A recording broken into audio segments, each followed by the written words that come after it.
미혹입니까? 미혹한다는 게 무슨 뜻일까요? 속여서 그 누군가의 판단력을 흐리게 만들어서 진리를 제대로 보지 못하게 하는 것. 한글 단어인 미혹을 문자적으로 풀면 그런 뜻이 되겠죠. 우리가 그런 거 있지 않습니까? 미팅 나갈 때 일부러 어두운 장소에 가서 화장 진하게 하고 자기 본 모습을 제대로 보지 못하도록. 근데 그런 게 미혹이라고 말할 수도 있겠어요. 하지만 사실 물론 원어에 플라나오, 미혹하다라는 말에 원어인 플라나오에 속인다, deceive하다는 뜻이 있긴 있어요. 속인다는 뜻이 분명히 있습니다. 그런데 그거보다 더 깊어요. 의미가 심오합니다. 단순히 속인다는 뜻이 아니에요. 이 미혹한다는 말에 헬라어 언어가 말씀드린 것처럼 플라나오라는 단어입니다. 플라나오라는 단어는 문자적으로는 cause to wonder, 방황하게 만든다는 뜻이에요. 방황하게 만든다. 속인다는 뜻이라기보다는 방황하게 만든다. 그러니까 한 곳에 정착하지 못하도록 만든다. 한 곳에 굳건하게 서지 못하도록 만들고 계속 방황하게 만든다는 뜻을 갖고 있습니다. 여기서 나오는 재미난 말이 있죠. 이 플라나오라는 말에서 어떤 단어가 나왔냐면 planet이라는 단어가 나옵니다. planet. 우리 지구가 행성이라고 해서 플래닛이잖아요. 그러니까 항성이라는 것은 우리가 스타라고 부르는 태양이 항성이죠. 그냥 그것 가만히 있잖아요. 제자리에 가만히 있지 않습니까? 근데 그 가만히 있는 별 주위를 계속 wonder, 이렇게 돌아다니는 별들을 우리가 플래닛이라고 부르는데 그 플래닛이라는 말이 어디서 나왔느냐? 이 플라나오라는 말에서 나온 거예요. 그래서 cause to, 그러니까 planet이라는 단어의 문자적인 뜻이 뭐냐면 the wandering body라는 뜻이에요. 머물지 못하고 계속 떠도는 천체를 우리가 planet이라고 부릅니다. 그렇지만 이 플라나오라는 말은 그 의미가 굉장히 깊은 거예요. 무슨 의미요? 사람이 진리에 딱 뿌리를 내리지 못하도록, 말씀 위에 굳건하게 서지 못하도록 흔들어 버린다는 뜻입니다. 사탄 마귀가 우리를 그렇게 미혹한다 그랬어요. 너희는 미혹받지 않도록 주의하라. 사탄 마귀가 우리를 미혹한다는 말이 우리가 진리의 말씀에 굳건하게 서 있지 못하도록 흔든다는 뜻이거든요. 우리 주님께서 너희는 그런 미혹을 받지 않도록 주의하라. 오늘 우리에게 처음부터 가장 첫 레슨으로 이것을 경고하여 주셨습니다. 이거 깊이 생각해 봐야 됩니다. 미혹받는다는 게 뭘까? 그렇다면 사탄은 우리는 어떻게 미혹할까?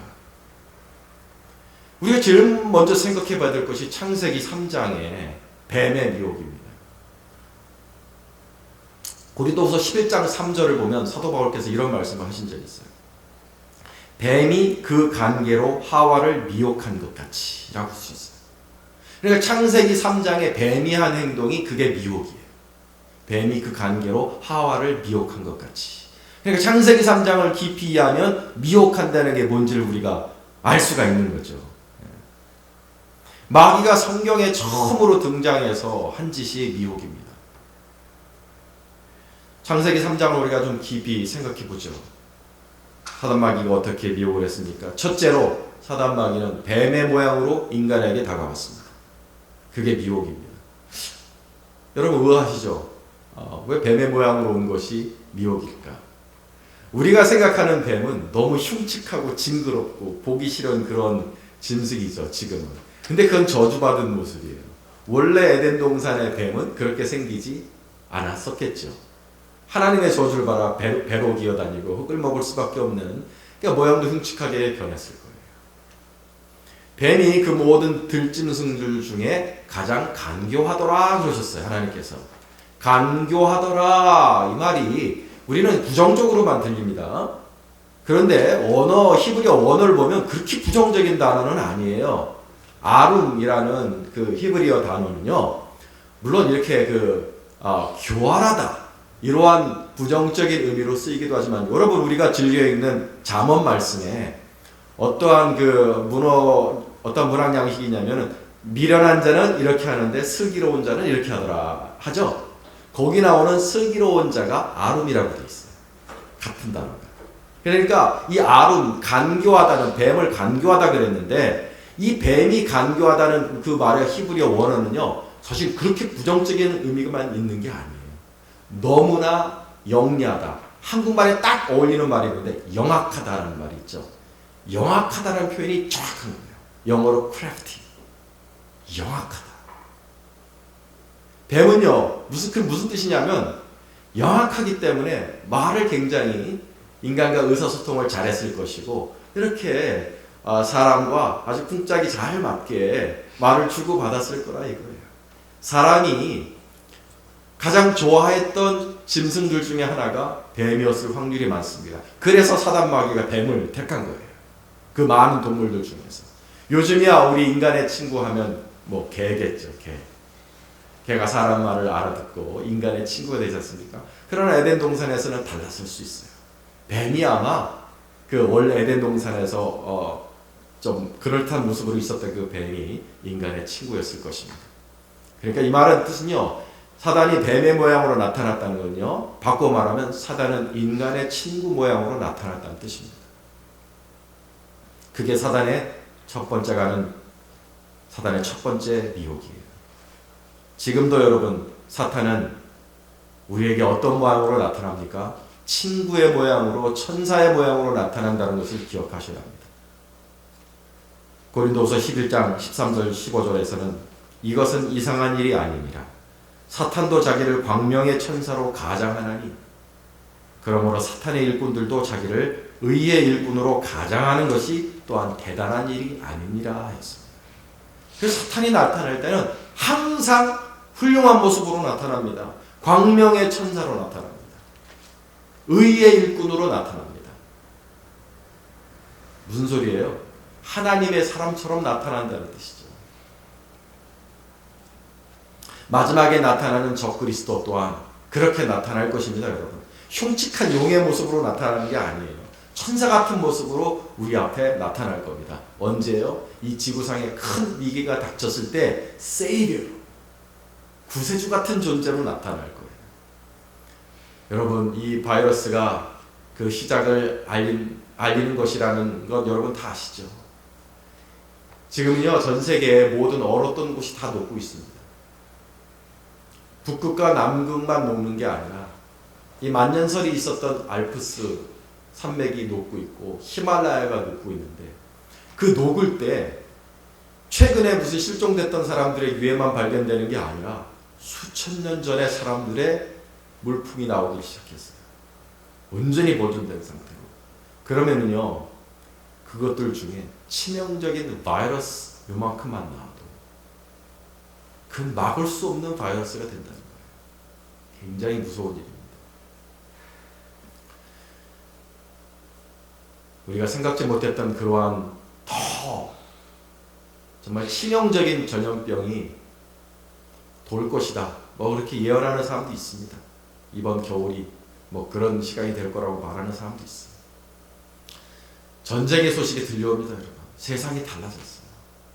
민족과 민족의 대적하는 전쟁이 세상의 곳곳에서 너무 쉽게 일어납니다. 중국 안에서도 내전이 가능해요. 아르메니아와 아제르바이잔이 또 휴전했다가 또 싸우고, 미국 내에서도 만약에 이 대선 결과가 자기들이 원하는 결과가 나오지 않으면 공경련이 내전을 일으키겠다고 말하는 민병대들도 있습니다. 세상이 아마 큰 전쟁을 겪을지도 모르겠어요. 식량의 위기와 질병의 위기와 이러한 전쟁의 위기 속에서 세상을 건져낼 수 있는 구세주의 모양으로 나타나는 것이, 그것이 아마 적그리스도일 것입니다. 이것이 사단 마귀가 우리에게 주는 첫 번째 미혹입니다. 그런데 여러분, 사탄은 아무리 그렇게 친구의 모양으로 나타난다 할지라도 그 마음속에는 우리의 친구가 되고자 하는 마음이 요만큼도 없습니다. 우리를 미혹하기 위해, 우리를 진리에서 떨어뜨리기 위해, 그래서 결국은 하나님으로부터 멀어지게 만드는 것이 사단의 유일무이한 목적일 뿐입니다. 결국 그가 원하는 건 우리 인간을 무너뜨리는 거예요. 우리 인간이 언제 무너집니까? 여러분, 우리 인간이 언제 무너져요? 건강은 이럴 때 무너집니까? 재물이 사라질 때 무너집니까? 아니요. 인간은 하나님으로부터 멀어질 때 무너지는 것입니다. 사탄이 그걸 제일 잘 알고 있어요. 하나님으로부터 멀어지면 인간은 무너지는 겁니다. 사탄이 인간의 영광을 가로채려고 사실 에덴에 들어온 거죠. 사탄은 하나님의 영광이 부러웠습니다. 하나님의 자리를 차지하고 싶었습니다. 북극의 하나님의 산 지폐 위에 자기가 회장으로 앉고 싶었고 모든 피조물이 주는 영광을 받고 싶어 했는데 그 중에서도 인간이 주는 영광을 받고 싶어 했다는 것입니다. 그 말을 바꾸어 말하자면 하나님께서 이 세상 모든 피조물로부터 영광을 받으시는 분이신데 천사가 주는 영광도 있을 것이요 별이 주는 영광도 있을 것이요 식물과 동물들이 주는 영광도 있을 것이나 하나님께서 가장 사모하시고 가장 원하시는 영광은 인간으로부터 받는 영광이었다는 것입니다. 그러니까 사단 마귀가 인간을 가로채어서 인간이 주는 영광을 자기가 받으려고 하는 것 아니겠어요? 여러분, 우리가 하나님께 돌릴 수 있는 가장 큰 영광이 무엇입니까? 순종입니다. 순종이 우리가 하나님께 드릴 수 있는 가장 큰 영광입니다. 선악과 나무는 바로 그것을 상징하는 거예요. 우리 인간이 하나님께 드릴 수 있는 가장 큰 영광은 순종에 있다. 인간의 자리와 하나님의 자리가 보입니다. 선악과를 통해서. 하나님은 하나님이 되시고 인간은 인간이 되는 것. 에덴에서 하나님은 예배를 원하지 않으셨습니다. 예배를 명하지도 않으셨어요. 그분이 오직 원하셨던 것은 순종뿐이었습니다. 순종이 예배였고 순종이 하나님께 영광을 돌리는 것이었습니다. 생명나무에 이르는 길이었습니다. 사탄이 그걸 너무나 잘 알고 있었어요. 그래서 그걸 파괴하고자 한 거예요. 그것이 사탄의 본심이고 계획입니다. 순종을 파괴하는 것이 사탄의 목표물이었죠. 자, 사탄이 그러한 목표를 달성하기 위해 택한 수단이 무엇입니까? 사탄이 선택한 수단이 뭐예요? 미혹이에요. 미혹. 사탄은 사람을 속이는 데는 천재입니다. 사단마귀는 우리가 그리스도에게 뿌리를 내리고 주님의 말씀 위에 굳건하게 서서 살아가지 않고 오히려 주님을 떠나 거짓 그리스도교로 가는 미혹의 방법을 너무나 잘 알고 있습니다. 오늘 우리가 읽은 마태복음 말씀 속에서 나오는 사탄이 즐겨 쓰는 미혹의 방법이 무엇이냐? 기적과 기사라 그랬어요. 11절과 24절, 25절, 26절을 보시면 거짓 선지자가 많이 일어나 많은 사람을 미혹하겠으며 라고 하였고 거짓 그리스도들과 거짓 선지자들이 일어나 큰 표적과 기사를 보여 할 수만 있으면 택하신 자들도 미혹하리라. 보라, 내가 너희에게 미리 말하였노라. 그러면 사람들이 너희에게 말하되 보라, 그리스도가 광야에 있다 하여도 나가지 말고 보라, 골방에 있다 하여도 믿지 말라 하셨습니다. 주님이 미리 말씀하셨습니다. 미리 말씀하셨어요. 그리스도가 나타났다 하여도 믿지 말아라. 왜냐? 내가 너에게 임할 때는 번개가 동에서 서에서 번쩍인 것 같이 온 세상 사람들이 한 번에 볼 수 있도록 한 번에 임하리라 말씀하여 주심에도 불구하고 사람들이 그리스도가 나타났다 하면 믿는다 이거예요. 왜요? 기적과 기사를 일으키니까. 기적과 기사를 일으키면서 주님이 이렇게 말씀하셨어도 주님의 말씀이 있어도 아무 소용이 없어요. 기적과 기사를 따라갑니다. 사람은 병 고쳐주고 죽은 자를 살리면 그리스도라고 믿어요. 그게 사람이 주님이 아무리 말씀하셨어도 그리스도가 한 곳에 나타나지 아니하리라. 내가 너에게 다시 올 때는 번개가 동에서 번쩍인 것 같이 한 번에 모든 사람이 알 수 있게 한 번에 오리라. 이 말씀이 있음에도 불구하고 사람들이 넘어갑니다. 기적과 기사가 있는 곳에 넘어가요. 여러분, 여러 차례 제가 보여드린 게 있죠. 시베리아 그리스도, 세르게이 토로프, 예수님처럼 하얀 옷을 입고 이렇게 수염 기르고 이렇게 돌아다니면서 아픈 사람들 손 얹고 막 그러고 다닙니다. 실제로 병자가 나아요. 죽을 병에 걸린 사람도 나았어요. 그래서 그 사람이 있는 조그만 마을에 5,000명 정도가 그 사람 신도예요. 다 재림 예수 그리스도예요. 재림 예수 그리스도라고 서로 와서 그동안 캐톨릭 믿었던 사람들 아닙니까? 러시아 종교 믿었던 사람들이잖아. 러시아 종교 그 예수님 원래 마리아랑 무슨 예수님 그 자리가 있는데 그걸 다 치워버리고 그 사람 사진을 걸어놓고 거기다 기도하고 따라다니고 막 옷자락 붙잡고. 아이고 소용없어요. 주님이 이렇게 말씀하셨음에도 불구하고 기적과 기사를 일으키면 그리스도로 믿는다니까요. 대부분의 사람들은. 그게 사탄의 미혹입니다. 타드 벤틀리 2008년 정말 미국을 들썩였죠. 플로리다에서 100일 집회를 통해서 죽었다가 살아난 사람이 33명이었어요. 암병 나은 사람, 무슨 병 나은 사람 부지기수였어요. 그러니까 미국의 무슨 평신도들뿐 아니라 모든 목사님들이 거의 절반의 목사님이 다 하나님이 보내신 선지자라고 그랬어요. 가서 축복하고 미국을 살리고 세계를 살릴 사람이라고 그랬어요. 목사님들도 다 넘어갔어요. 그렇게 사탄의 종이라고 그랬는데도 불구하고 다 넘어갔어요. 미국의 절반이. 기적과 기사가 일어나면 그렇게 약한 것이 사람입니다. 데살로니가전서 2장 9절에 악한 자의 임함은 사단의 역사를 따라 모든 능력과 표적과 거짓 기적과 불의의 속임으로 멸망하는 자들에게 있으리니 그랬어요. 자, 속는 자들은 누구라고 해요? 멸망하는 자들이라고 그랬어요. 능력과 표적과 거짓 기적으로 미혹하면 누가 넘어가느냐? 넘어가는 자들은 멸망받는 자들이라고 했어요. 여러분, 주님의 말씀, 주님이 그렇게 말씀하셨죠. 그리스도가 나타났다고 해도 믿지 말아라. 그렇게 말씀하셨음에도 불구하고 그 말씀 위에 굳건하게 뿌리를 내리지 못하고 기적과 기사 때문에 이렇게 미혹되어서 그렇게 따라가면은요, 사탄의 밥입니다. 멸망받는 자들입니다.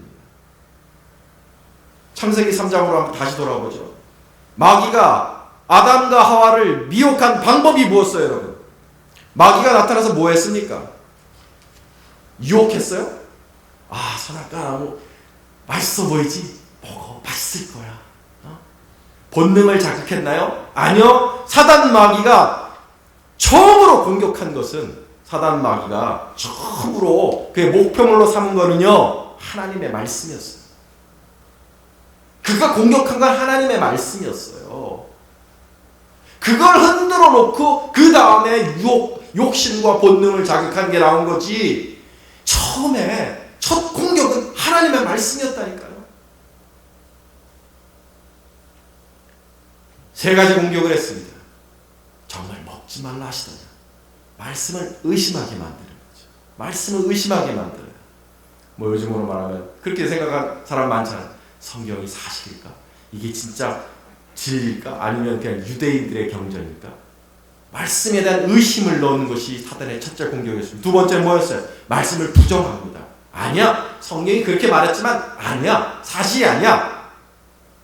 너희가 결코 죽지 아니하리라. 말씀을 부정합니다. 세 번째 공격은 뭐예요? 하나님께 대한 부정적인 생각을 넣습니다.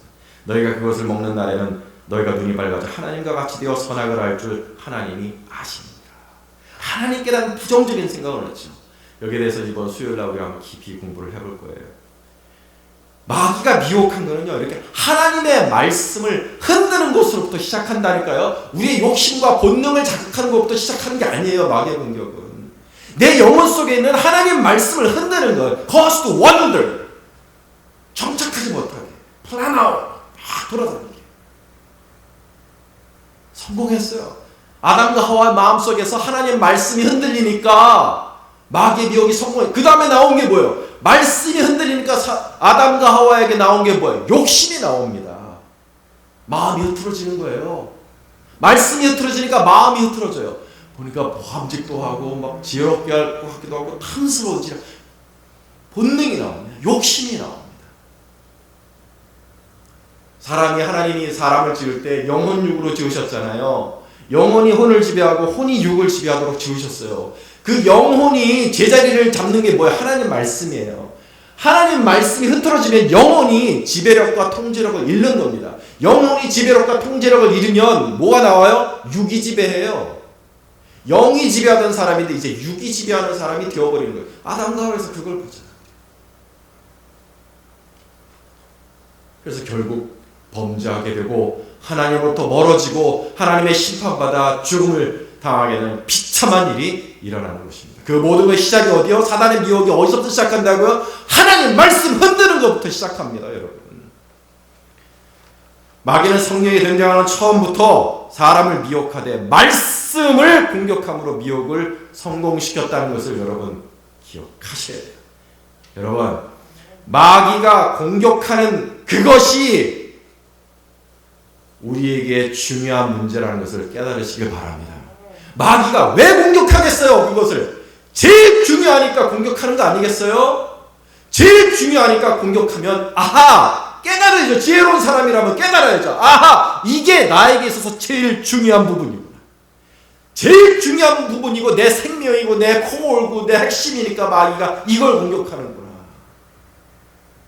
여러분 진짜 근데 그렇게 생각하십니까? 내 영혼 속에 있는 하나님 말씀, 내가 알고 있는 하나님 말씀, 내가 붙잡고 있는 하나님 말씀이 내 인생 중에, 내 존재 중에 가장 중요한 부분인가? 여러분 진짜 그렇게 생각하세요? 어떤 사람은 자기 몸이 제일 중요하고, 어떤 사람은 자기 소유가 제일 중요하고, 어떤 사람은 자기 두뇌가 제일 중요하고, 사람마다 중요하게 생각하는 것들이 다른데 진짜 진실로 여러분 그렇게 생각하십니까? 내 영혼 속에 하나님 말씀, 마귀가 흔들려고 공격하고 이게 진짜 나한테 제일 중요한 부분인가? 진짜 그렇게 생각하시냐고? 사람이 떡으로만 살 것이 아니요 하나님 말씀으로 살 것이니라. 진짜 그렇게 생각하시냐고요? 여기에 우리가 진심으로 예수 할 수 없으면요 여러분 진짜 위험한 거예요.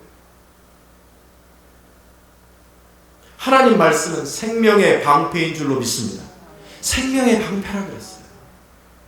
내 생명을 지키는 방패예요.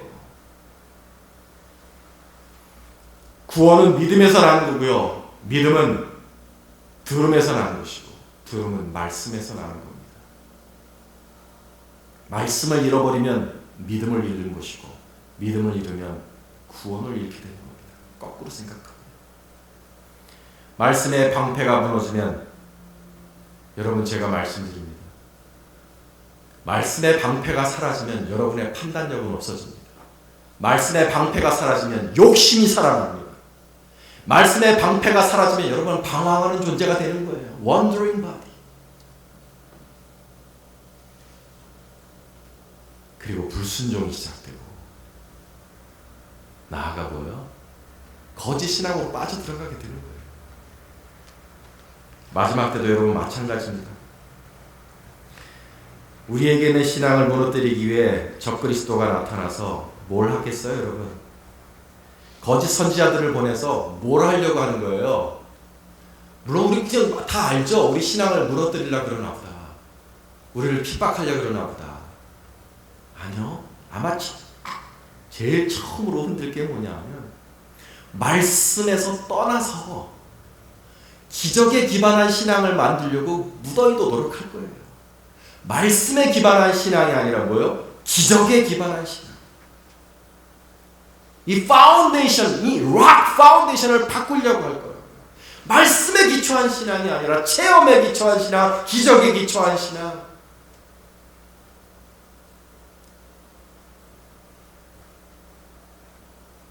주님 말씀하셨잖아요. 주님, 나는 그렇게 어디 한 군데 오지 않을 거다. 모든 전 세계 사람들이 한 번에 볼 수 있도록 한 번에 올 것이다.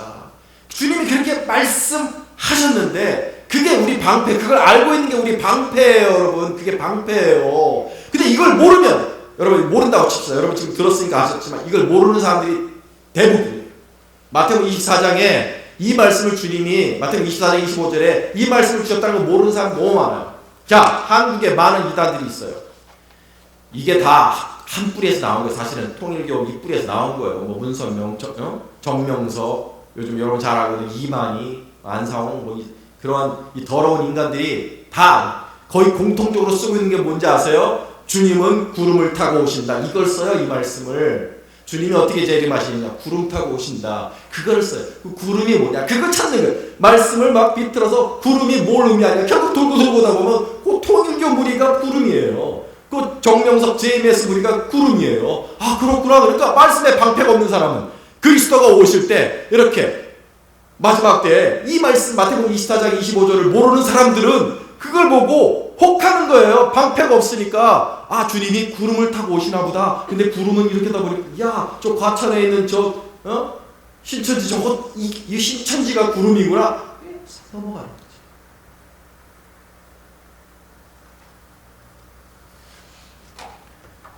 여러분 우리가 처음과 마지막의 이야기를 들었습니다. 사단은 처음부터 미혹한 자였고 마지막에도 우리를 그렇게 미혹하려 들 건데 여러분 우리가 이 두 이야기를 들었으니까 우리가 어떻게 이 마지막 때를 살아가야 되겠습니까?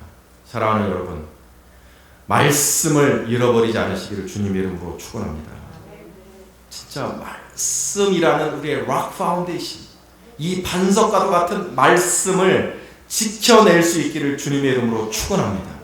우리 주님께서 복음서에서 4가지 밭의 비유를 말씀하셨는데 그 중에 길가에 뿌려진 씨앗의 비유를 이렇게 말씀하셨어요. 곧 말씀을 들었을 때 사단이 즉시 와서 저에게 뿌리온 말씀을 빼앗는 것이오라 그랬어요. 길가에 뿌려진 자들에게 있는 말씀을 사단이 와서 말씀을 빼앗는다 그랬어요. 사단은 말씀을 빼앗는 자예요. 우리에게 결국 우리의 모든 우리 골까지 다 빼가겠죠. 결국 우리를 완전히 멸망시키는 게 사단의 원하는 거니까. 그런데 처음으로 와서 빼앗으려고 하는 게 뭐냐? 말씀이에요. 우리 가운데 있는 말씀을 이렇게 빼내는 게 사단의 제일 처음으로 하는 일입니다. 우리를 망하게 하는 일을 제일 잘하고 있는 존재가 처음으로 하는 일은 말씀을 빼앗는 거예요. 사단 마귀는 어떻게 해서든지 내 영혼 속에서 하나님 말씀을 빼앗으려고 노력해요. 그런데 사단이 노력하지 않아도 망하는 사람들이 있습니다. 말씀이 없는 사람들. 말씀을 공부하지 않고 말씀을 읽지도 않고 말씀을 준비하지 않고 말씀을 소중히 여기지 않고 말씀을 그 영혼 속에 담지 않은 영혼은 사탄이 땡큐합니다. 왜냐? 자기 수고를 덜어주니까. 사탄의 수고를 덜어주니 얼마나 고맙습니까? 그냥 내버려 둬도 망하는 거예요. 내버려 둬도 그냥 거기 그리스도가 와서 기적과 기사를 일으키는 거기에 다 붙습니다. 그냥 말씀이 없으니까. 두 번째는 이 길가에 있는 사람들. 아마 이게 대부분의 크리스찬들의 문제. 말씀을 듣기는 들어요. 말씀을 듣기는 듣습니다. 일주일에 한 번 교회 와서 말씀을 듣기는 들어요. 그런데 길가에 있는 마음인 거예요. 마음이 뿌리를 내리지 못하는 길가에 있는 마음이니까 사단이 와서 말씀 홀랑 뺏어가는 거예요. 들어가질 않아.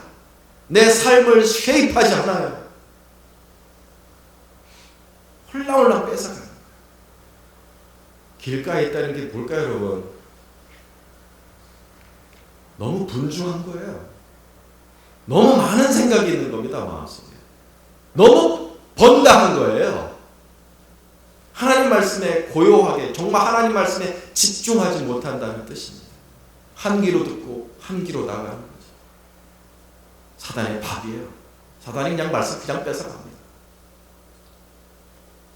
사랑하는 여러분, 이 모든 말씀 속에서 여러분이 듣고 있는 말씀, 내가 읽고 있는 말씀, 내가 묵상하고 있는 그 말씀이 이게 어떤 그런 종교적인 어떤 의미만 있는 게 아니고 실제로 영적인 실제인 사단 마귀가 제일 뺏고 싶어 하는 것이고 제일 먼저 무너뜨리려고 하는 것임을 깨달으셔야 한다는 뜻입니다. 말씀을 지키지 못하면 미혹당하는 거예요. 반드시 그렇게 됩니다. 사랑하는 여러분, 말세를 준비한다는 게 그래서 여러분 특별한 거 아닙니다. 말세를 준비한다는 게 그렇게 특별한 거 말하는 게 아니에요. 주님의 말씀을 더 특별하게 사모하고 주님의 말씀을 더 외우고 주님의 말씀을 더 묵상하고 주님의 말씀을 내 인생의 가장 소중한 것으로 그렇게 생각해서 마음속에 꼭꼭 잘 담아두면서 말씀으로 이 시대를 살아가는 것이 그것이 말세를 준비하는 첫 번째 자세인 줄로 생각하셔야 합니다. 사랑하는 여러분, 정말 잘 준비합시다. 하나님 말씀으로 무장됩시다. 하나님 말씀의 이 반석을 잃지 말고 원더하는 사람이 아니라 정말 굳건히 선 사람이 되십시다. 그래서 훗날 미혹당하지 않고 분별할 것을 바로 분별하고 사탄의 괴계를 이겨낼 수 있는 저와 여러분 될 수 있기를 주님의 이름으로 축원합니다. 기도하겠습니다.